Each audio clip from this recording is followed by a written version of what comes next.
Menteri Perlindungan Pekerja Migran Indonesia P2MI Abdul Qadir Karding Selasa pagi menyegel perusahaan penyalur pekerja migran di Kampung Cakung Panyangan, Jatisari, Kota Bekasi, Jawa Barat.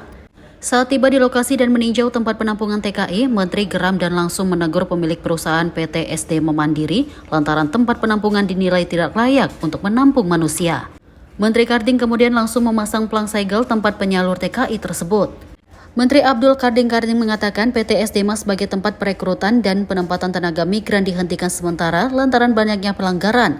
Di antaranya tidak membayar hak pekerja senilai 325 juta rupiah, belum memberangkatkan 1.522 pekerja dari tahun 2002 hingga 2024, serta menyediakan tempat yang tidak layak untuk penampungan TKI. Teman-teman wartawan, hari ini saya sengaja ke tempat ini untuk melakukan pengecekan sekaligus pemasangan pelang untuk pernyataan bahwa PT SDMA yang kegiatan sehari-harinya adalah melakukan perekrutan dan penempatan pekerja migran Indonesia, itu kita nyatakan diberi sanksi sementara, penghentian sementara atau keseluruhan berdasarkan peraturan Menteri Nomor 4 2025. Yang kedua, PT SDMA ini telah melakukan beberapa pelanggaran yang tidak sesuai dengan aturan, antara lain tidak memenuhi hak-hak pekerja dan tidak menyelesaikan hak-hak pekerja. Jadi ada sekitar 16 orang yang melakukan pelaporan dengan jumlah kerugian sekitar 325 juta dan sudah dibayarkan. 9 orang sudah dibayar, kemudian sisanya 6 orang belum dibayar.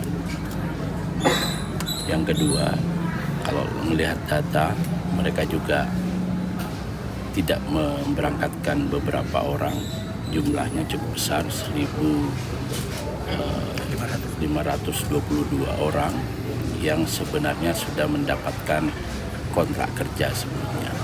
Sehingga hal ini saya minta kepada jajaran saya, terutama Dirjen dan Direktur, untuk meminta ini semua diselesaikan, lalu dilakukan klarifikasi lagi. Kalau sudah selesai, lalu mereka buat fakta integritas untuk berjanji tidak melakukan dan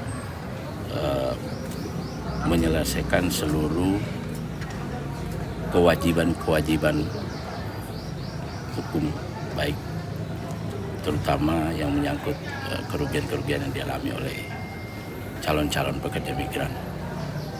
Saya kira itu. Ya, jadi memang